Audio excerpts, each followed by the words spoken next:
Frontier Fighters.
Frontier Fighters, inspiring chapters of heroism and valor in the winning of the American West.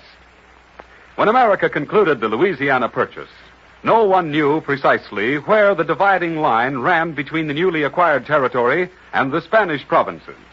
So, to avoid a possible boundary dispute, Lieutenant Zebulon Montgomery Pike, ambitious, patriotic, courageous, was ordered into the Southwest to secure definite information.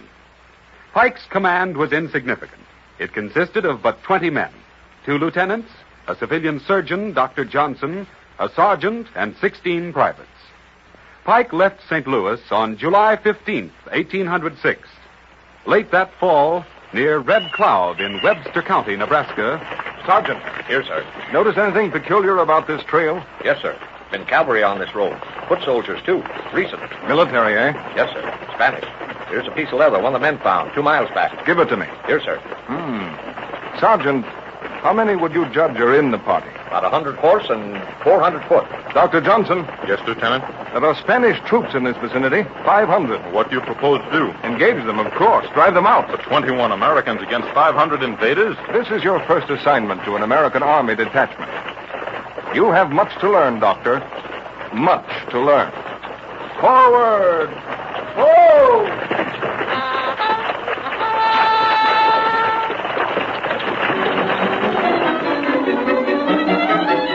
But Pike did not meet the invaders. Instead, on August 12th... You there, under that war bonnet. What tribe is this? We are Pawnees. Who is chief of this village? Me, Thunderbird. Those strange banners of red and gold, whence come they? Presents from Spanish chief of South. Thunderbird, this land is now governed by the great white chief of the East. I have so heard. He is my chief. I obey him. You, in turn, obey me. If I allow you to keep the red and gold gift banners, will you plant my chief's banner of red, white, and blue among them? Yes. Sergeant, the detachment flag. Here it is, sir. Accept this banner, Thunderbird, and mark well that you plant it higher than the banners of red and gold. And keep it there. Weary, ragged, starving, low in spirits but high in resolve, Pike's detachment is camped on the south bank of the Arkansas River, near what is now Pueblo, Colorado. Look, Dr. Johnson, in the sky to my right. You mean that small blue cloud? That's no cloud, Doctor. From my chart, I find that's an undiscovered mountain peak, and I propose to climb to its top. With the skins of wild animals laced to their bleeding feet and their regimentals in rags, Pike and his officers begin their perilous climb toward the summit of the peak, more than 14,000 feet above sea level. This is madness, Pike. Why waste your strength? You'll need it later. You doctors. Why must soldiers always be pestered by medical men? You'll find out when we reach the top of this peak, if we ever reach the top. We'll reach it. Never fear. Pike never reached the top of the peak, which was later to be named in his honor. After crawling up the sheer walls but a few miles, Pike, suffering intensely from privation, hunger, and exposure to the elements, was on the verge of complete collapse. On Dr. Johnson's strict orders, Pike returned to camp. Winter. Bitter Rocky Mountain winter. Without shelter, in deep snow, without food. January 19th. The expedition had not tasted food for 4 terrible days. How are the men, Doctor? Well, 4 will die in a few hours, Lieutenant, unless they have nourishment. Doctor, I'm going hunting for buffalo. There's no buffalo in these mountains. Place your ears to the ground like I'm doing. You're right, Lieutenant. There they come, over that ridge. Your rifle, Sergeant. Here, Lieutenant. Every man lie low. I'll pick off as many as I can as they pass by. 1, 2, 3. Enough meat for a few days at least. Let's go, Sergeant, for some buffalo steaks and some warm skins to keep those men from freezing to death. Leaving behind those of his soldiers too exhausted to travel, Pike, with Dr. Johnson, 1 lieutenant, and 9 enlisted men, broke out of the mountains. After incredible hardships and suffering almost beyond human endurance, Pike's slender command arrived at the Rio Grande at its junction with the Conejo. In a little fort, Pike, an invader himself now in a foreign land, summons Dr. Johnson. You sent for me, Lieutenant Pike? I have a little commercial matter which I want to have you adjust. In Santa Fe. But, sir, I'm a doctor, not a bill collector. Dr. Johnson, you're going to Santa Fe to straighten up this money matter.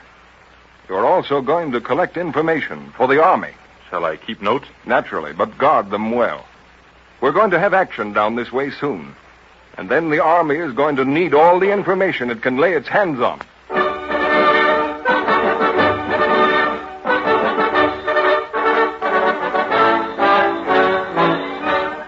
February 26, 1807.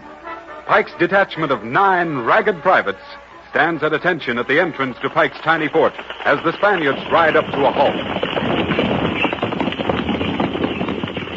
Present. Hunt! Welcome to the United States, sir. You and your gallant dragoon. How droll. The United States, indeed. But you are in the United States. That's the Red River, and the Red River is in American territory. Senor, that is not the Red River, but the Rio Grande. And I, Don Bartholomew Fernandez, place you and your little scarecrow army under military arrest. Arrest? Yes, your sword, sir. This is an outrage. But I'm outnumbered 50 to 1. So here's my sword. Don't cut yourself with it. I shaved myself with it this morning.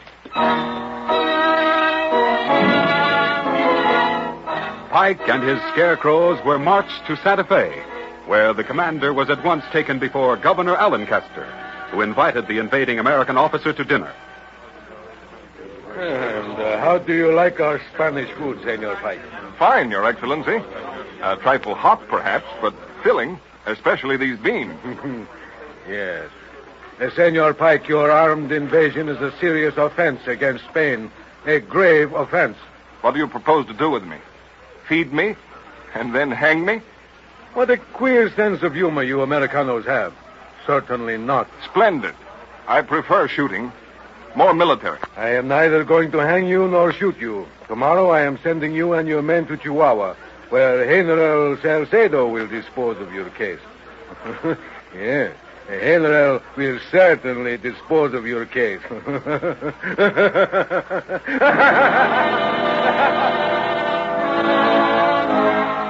Still guarded by Don Fernandez and his dragoons, Pike and his men were marched into the valley of the Rio Grande. The Americans were treated with every courtesy, but Pike's scarecrows were not in a receptive mood. Every mile, it seemed, brought them nearer their doom. It is siesta time, near Aprisco. Nice country, Lieutenant. But how can one enjoy it going to one's own funeral? There'll be no funerals, Lieutenant. What do you mean? If they intended to shoot us, Santa Fe had plenty of walls to stand us against. But this long march to Chihuahua. Lieutenant, this maneuver has a deep political significance. eventually we'll all be released. So keep your eyes and ears open. And remember everything you see and hear. I anticipated everything that has occurred so far. Then you purposely allowed yourself to be captured? Of course. To get some first-hand knowledge of the people, their aims, and anything else of value. In the event of a war between our country and theirs.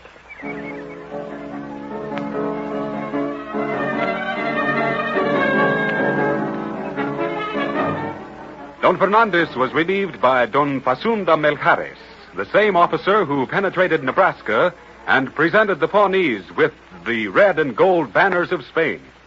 Melgares' hospitality exceeded that of Fernandez. The prisoners were suspicious of the display, all but Pike. He foresaw his destiny. A few weeks later in Chihuahua, headquarters of General Salcedo. The prisoner Pike, Excellency. Escort him in. This way, prisoner. General Salcedo, I stand to your command. Well spoken, Senor Lieutenant. Pray be seated. Thank you, Excellency. How do you like our jail, Senor Pike? As jails go, not bad. You may erase it from your memory. Our execution, then, will take place at once? Execution? Absurd. I'm sending you and your men home tomorrow. Then why march us way down here to Chihuahua, entertain us like kings on the way, then march us back? Orderly, See, Excellency? outside. Close the door. Senor Pike, as one soldier to another, have I your word? You have my word, Excellency. Senor Pike, Mexico is preparing to throw off the yoke of Spanish tyranny. We count on our northern New World brothers to help us with troops and brave officers like yourself. Your compliments honor me, Your Excellency. So, when we invite your country's participation in our war of liberation from Spain, I trust you will remember and repeat to your superiors that we are a civilized people and not savages as our detractors have painted us. Am I understood? Yes, Your Excellency. Then you will cooperate when the hour strikes? Your Excellency, I am an American officer, a soldier. When the time comes that my nation shall join hands with yours in the conflict that you so eloquently predict, I will obey my president's orders and none other. Again well spoken, Senor Pike. Now a toast.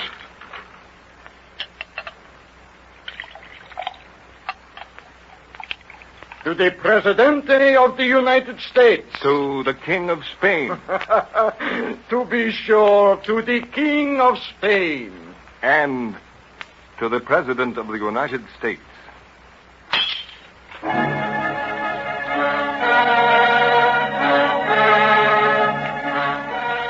The commercial, political, and military information Lieutenant Pike brought back to the United States was of immense value. And to this gallant and fearless officer's reports can be traced directly the beginning of the Santa Fe trade, which proved so rich for early Western American enterprise. The ashes of their campfires have long since grown cold. Time has obliterated their trails, but the great deeds of the frontier fighters will never fade from the glorious pages of American history.